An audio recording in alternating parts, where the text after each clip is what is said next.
اعوذ باللہ من الشیطان الرجیم، بسم اللہ الرحمن الرحیم۔ حضرت خباب بن عدی رضی اللہ تعالی عنہ، حضرت خبیب بھی ان کا نام لیا جاتا ہے، خبیب بن الارت۔ یہ وہ صحابی رسول ہیں جنہوں نے سب سے پہلے ابھی چند ہی لوگوں نے 4-5 لوگوں نے اسلام قبول کیا تھا، اور انہوں نے بھی اسلام قبول کر لیا۔ حضرت خباب رضی اللہ تعالی عنہ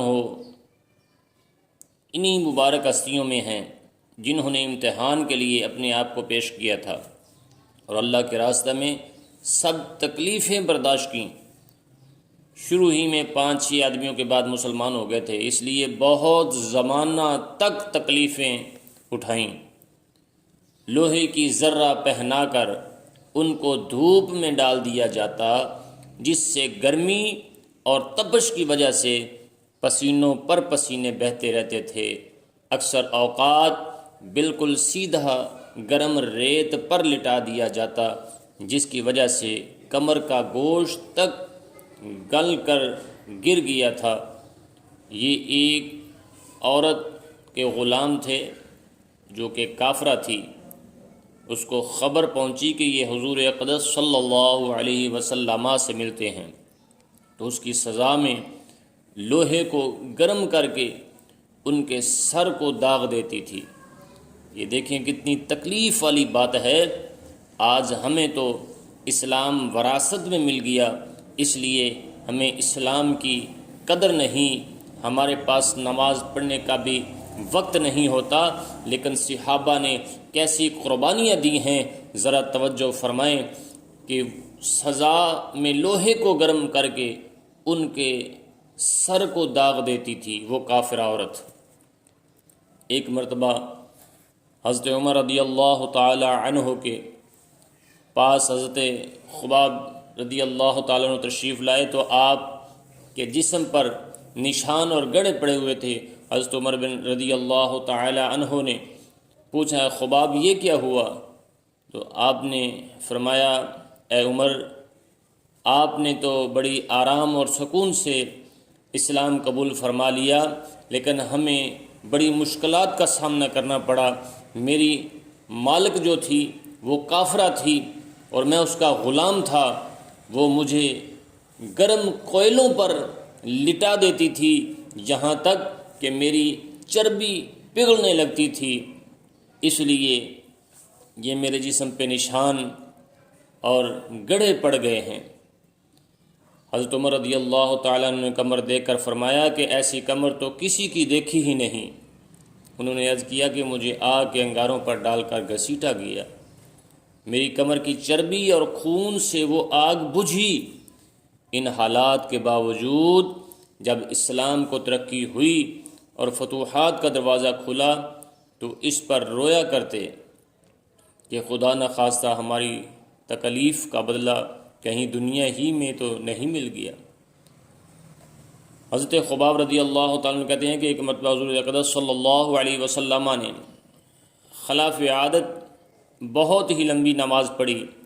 صحابہ کرام رضوان اللہ تعالی علیہم اجمعین نے اس کے متعلق عرض کیا تو حضور صلی اللہ علیہ وسلم نے ارشاد فرمایا کہ یہ رغبت و ڈر کی نماز تھی۔ میں نے اس میں اللہ تعالی سے 3 دعائیں کی تھیں، ان میں سے 2 قبول ہوئیں اور ایک پر خاموشی ہوئی۔ پہلی دعا ان میں سے یہ تھی کہ میری ساری امت قحط سے ہلاک نہ ہو جائے۔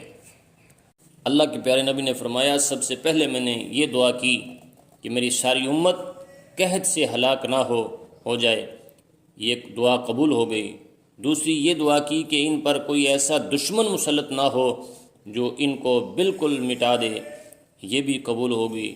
تیسری دعا یہ کی کہ ان میں آپس میں لڑائی جھگڑے نہ ہوں، یہ بات پر خاموشی ہو گئی، اس کا جواب نہ آیا۔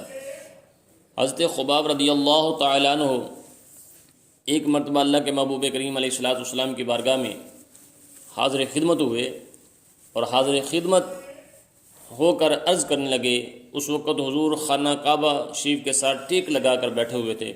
عرض کرنے لگے یا رسول اللہ صلی اللہ علیہ وسلم، حضور آپ فرماتے ہیں کہ اللہ کی نصرت آئے گی، اللہ کی مدد آئے گی، کب آئے گی؟ یہ دیکھیں کہ میرے جسم پر کتنے گھاؤ پڑ گئے ہیں، میری مالک کافرہ ہے، وہ مجھ پر بڑا ظلم و ستم کرتی ہے۔ تو اللہ کے نبی صلی اللہ علیہ وسلم نے فرمایا خباب جلدی نہ کرو، اللہ کی نصرت ضرور آئے گی۔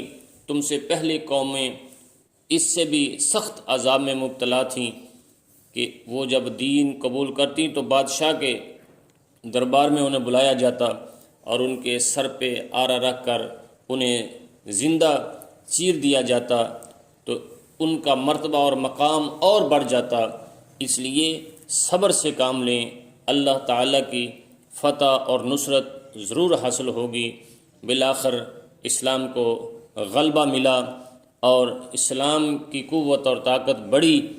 اللہ کے پیارے محبوب کریم علیہ الصلاۃ والسلام جب اسلام پر غالب آئے، حضور مدینہ شریف تشریف لے گئے اور پھر جنگوں کا جہاد کا سلسلہ شروع ہوا۔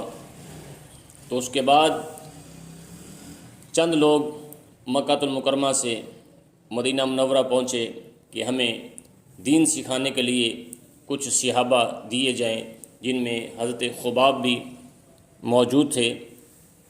ویڈیو طویل نہ ہو، میں اختصار سے عرض کرنے لگا ہوں۔ تو حضرت خباب کو قیدی بنا کر مکہ شریف واپس لایا گیا اور کفار کے حوالے کر دیا گیا، بیچ دیا گیا، آپ کو غلام بنا دیا گیا۔ بڑی دیر آپ قیدی بن کر رہے۔ اس کے بعد کافروں نے اپنا بدلہ لینے کے لیے جو جنگ بدر اور جنگ احد میں آپ نے مار کے لڑے تھے اور بہت سے کفاروں واصل جہنم کیے تھے، اس کا بدلہ لینے کے لیے کافروں نے آپ کو کھجور کے ٹہنے پر لٹکا کر 40 تیر اندازوں نے یک بارگی سے آپ کے جسم پر وار کر کے آپ کو شہید کر دیا۔ اور اس وقت آپ نے دعا فرمائی، اے اللہ اس وقت میرے قریب تو کوئی نہیں جو میرے رسول صلی اللہ علیہ وسلم تک میرا سلام پہنچا سکے، تو قادر مطلق ہے۔ تو اسی وقت اللہ کے پیارے محبوب کریم علیہ الصلوۃ والسلام کی بارگاہ میں سلام پہنچا دیا گیا حضرت خباب رضی اللہ تعالی عنہ کا، اور آپ نے وعلیکم السلام کا جواب دیا اور کہا وعلیکم السلام یا خباب، اور اپنے پاس بیٹھنے والوں کو صحابہ کو بتایا کہ صحابہ حضرت خباب رضی اللہ تعالی عنہ کو کفار نے شہید کر دیا۔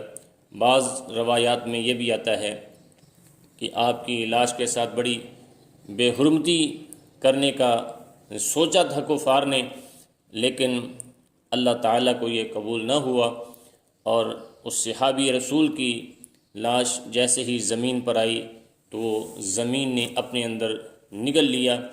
جب وہ لوگ صبح اٹھے دیکھا تو وہاں حضرت خباب رضی اللہ تعالیٰ عنہ کی لاش موجود نہ تھی۔